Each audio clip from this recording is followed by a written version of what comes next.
Okay បងប្អូនថ្ងៃនេះយើងមកនិយាយគ្នាអំពី certify ថ្មីមួយរបស់ Try Hack Me អូខេហើយដែល certify ហ្នឹងគឺទើបតែចេញឆ្នាំ2025ហ្នឹងទេហើយអំឡុងពេលខែមុនកាលពីខែ3គឺគេ free ណាគេ free សម្រាប់អ្នកដែលមាន CYSA ហើយនិងអ្នកដែលមាន BTL1 ពី Blue Team ណា Blue Team 1យ៉ាអញ្ចឹងគឺដូចខ្ញុំមាន CYSA របស់ខ្ញុំនៅ Tonic Spy អញ្ចឹងខ្ញុំបាន try certify នឹងដែរអញ្ចឹងខ្ញុំនឹងចែករំលែកបន្តិចបន្តួចថា experience ប្រឡងអានឹងមិនដែរហើយខ្ញុំយល់យ៉ាងមិនដែរចំពោះ certify មួយនឹងអញ្ចឹងនេះជា personal experience របស់ខ្ញុំទេអូខេហើយយើងមើលទាំងអស់គ្នាខ្ញុំគិតថាល្អមែនទែនសម្រាប់ beginner អូខេ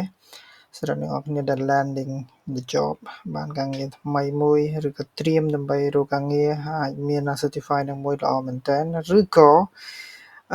បើជាក់ស្ដែងហ្មងបើយើងអត់ទាន់ដែលមានបទពិសោធន៍ទេប្រឡង certify ហ្នឹងគឺទាំងពិបាកវាត្រូវការចំណេះដឹងទូទៅពីមូលដ្ឋានគ្រឹះ IT ទូទៅហើយនិងមូលដ្ឋានគ្រឹះនៃ cyber ច្រើនដើម្បីអាចជាប់វាបានមូលហេតុអីបានអញ្ចឹងយើងមកមើលបងប្អូនគ្នាអញ្ចឹងគឺដូច promotion គឺអញ្ចឹងគឺនិយាយថាវាជា certify សម្រាប់ defensive ផ្នែកខាងការពារអូខេផ្ទុយពី offense right អញ្ចឹងអានេះគឺ defense ខាងការពារអូខេហើយដែលអាចឲ្យយើងអាចបានការងារបាននេះ promotion របស់គេហើយ certify នេះឈ្មោះវាគឺ Try Hack Me Security Analyst Level 1ដែលហៅកាត់ថា SAL 1អញ្ចឹងទៅឬក៏យើងហៅមួយមក character SAL1 អញ្ចឹងទៅអូខេហើយវា entry level តែរឿងដែលសំខាន់គឺ hand on បងប្អូនយ៉ាសំខាន់មែនទេឥឡូវយើងទៅ go through បងប្អូនទៅអញ្ចឹងហេតុអីបានត្រូវប្រឡង certify ហ្នឹងអានេះខ្ញុំអានទេគឺគេសំដៅទៅលើថាគោលបំណងគឺបើយើងបានអាហ្នឹងដោយសារវាចេញពី Try Hack Me ដែលជា platform មួយរៀនដែលសម្រាប់រៀន cyber បែបអនុវត្តល្អអញ្ចឹងគឺប្រកបណាស់គឺក្រុមហ៊ុនគេត្រូវការអញ្ចឹងទៅអូខេ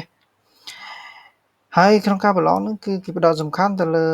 simulate មានន័យថាការប្រឡងហ្នឹងគឺ real time អញ្ចឹងណាដែលគេ simulate environment ដូចមែនទែនអញ្ចឹងដែលអាចឲ្យយើងអនុវត្តក្នុងប្រឡងហ្នឹងគឺដូចយើងធ្វើការផ្ទាល់អញ្ចឹងចង់គឺវា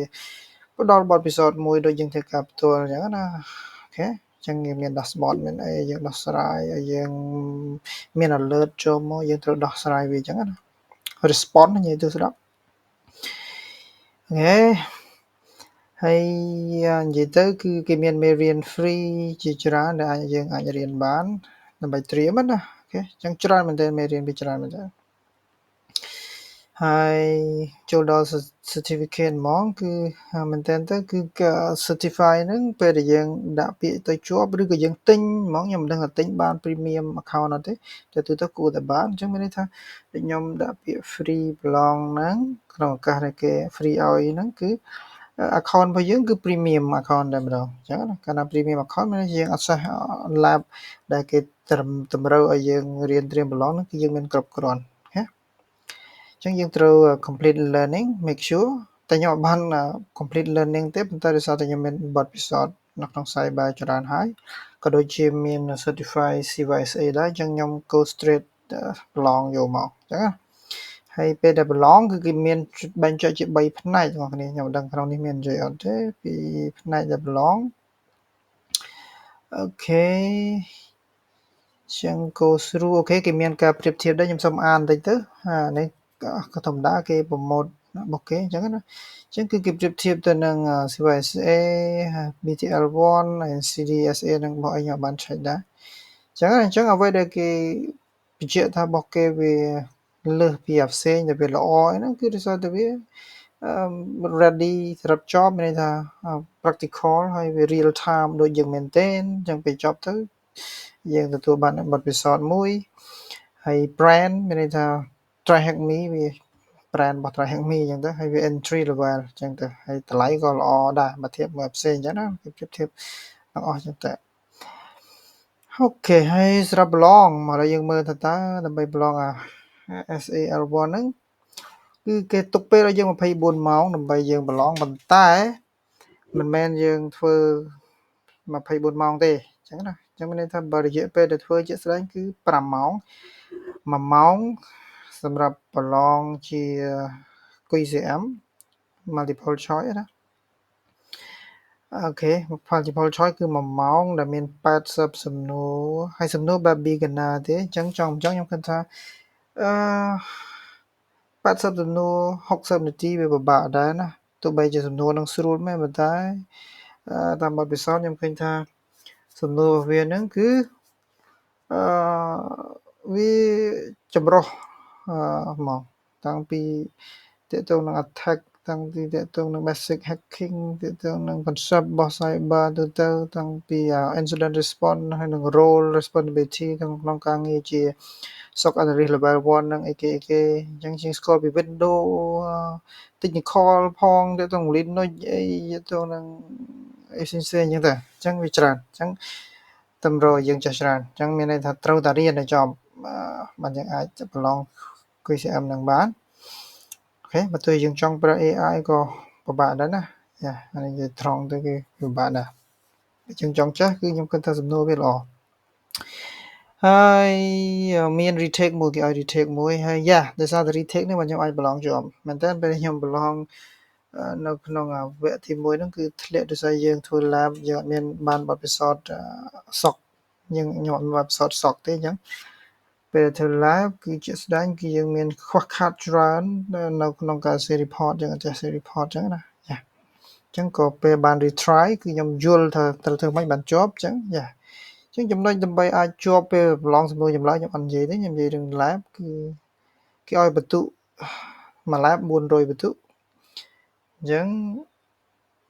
150បន្ទុកសម្រាប់ដែលយើងអាច identify ថាតើ alert ហ្នឹង true ឬក៏ false positive អញ្ចឹងណា true ឬក៏ false positive អញ្ចឹងទៅហើយ150បន្ទុកទៀតគេឲ្យថាតើ alert ហ្នឹងតែយើងគួរតែ escalate អត់ទៅ level 2 ទៅ manager យើងឬអីអត់យ៉ាអញ្ចឹងមានន័យថាគាត់300បន្ទុកគឺគេឲ្យសម្រាប់ថាយើង identify alert នឹង true false ត្រូវអត់ហើយនឹងគួរតែ escalate ឬអត់ហើយក្រៅពីហ្នឹង100បន្ទុកគឺសម្រាប់ការសរសេរ report ដែល report គឺគេមាន guideline របស់គេដែរណាខ្ញុំទៅរកមើល guideline ឲ្យយ៉ាចឹង guideline នឹងការសរសេរ report របស់គេគឺខ្ញុំបង្ហាញ guideline អញ្ចឹងណាយ៉ាគឺយើង follow តែអ្វីដែលគេចង់បានហ្នឹងទៅដែលជាពិសេសគឺ detail timeline detail បញ្ហានឹងអីគេអញ្ចឹងណាហើយគេមាន 5W មានន័យថាយើងត្រូវតែ analyze បង្ហាញគេ timeline when ហើយ who អ្នកណាគេក៏អ្នកណាដែលពាក់ព័ន្ធ IP ណាអីណា username អីអញ្ចឹងទៅយ៉ាហើយ how attack នឹងវាកាត់ឡើងយ៉ាងម៉េចអីយ៉ាងម៉ាតែពិត how វានៅក្នុង analysis តែគាត់ថាបើ 5W នោះមានដូចជា who when where why អីគេថាwho when why where what យ៉ាអញ្ចឹងគឺយើងឆ្លើយសំណួរ5សំណួរហ្នឹងទៅវាដូចជាយើងធ្វើសភាដើម្បីចង់បានព័ត៌មានអីយើងត្រូវ 5W អញ្ចឹងណាហើយ 1H ដើម្បីប្រាប់ថា how explain ហើយចុងក្រោយគឺគេទាមទារមកឲ្យយើងផ្ដល់ជា recommendation ថាគួរទៅធ្វើម៉េចបន្តទៀតអញ្ចឹងទៅឬក៏ conclusion ណាសំខាន់មែនតើក្នុង set report នេះដូចជាយូរពេលដែរហើយខ្ញុំនិយាយត្រួសពីសញ្ញាបត្រហ្នឹងគឺបែបហ្នឹងហើយបើប្រៀបធៀបហ្មងជាខ្ញុំមានបទពិសោធន៍ CYSA ខ្ញុំគិតថាវារៀងស្រាលជាងសំណួរដោយសារតែ CYSA វាអត់ផ្ដោតលើ lab ច្រើនទេប៉ុន្តែវាមានដែរ lab បែប phishing ឬក៏ lab អីដែលវាយើងអាចចូលទៅធ្វើ analyze ដែរប៉ុន្តែ analyze ដើម្បីយើងធ្វើការឆ្លើយសំណួរអញ្ចឹងណាវាខុសពីនេះដែលយើង respond ជាក់ស្ដែង real time អញ្ចឹងទៅអាហ្នឹងប៉ុន្តែបើផ្នែកសំណួរទូទៅដែលនៅក្នុង CYSA គឺខ្ញុំគិតថា CYSA វាជ្រៅជាងសំណួរវែងជាងសំណួរវារាំងមាន trick ជាងណាប៉ុន្តែបើសិនសំណួរនៅក្នុងSAL1 ហ្នឹងគឺភាគច្រើនសំណួរ what សំណួរស្តៀង security plus ខ្ញុំគិតថាកម្រិតសំណួរវាគឺប្រហែល security plus ទេអូខេប៉ុន្តែខ្ញុំអត់មានបទពិសោធន៍ BTL1 ចឹងខ្ញុំមិនអាចនិយាយបានថាវាខុសគ្នាមិនដែរទេយ៉ាអរគុណច្រើន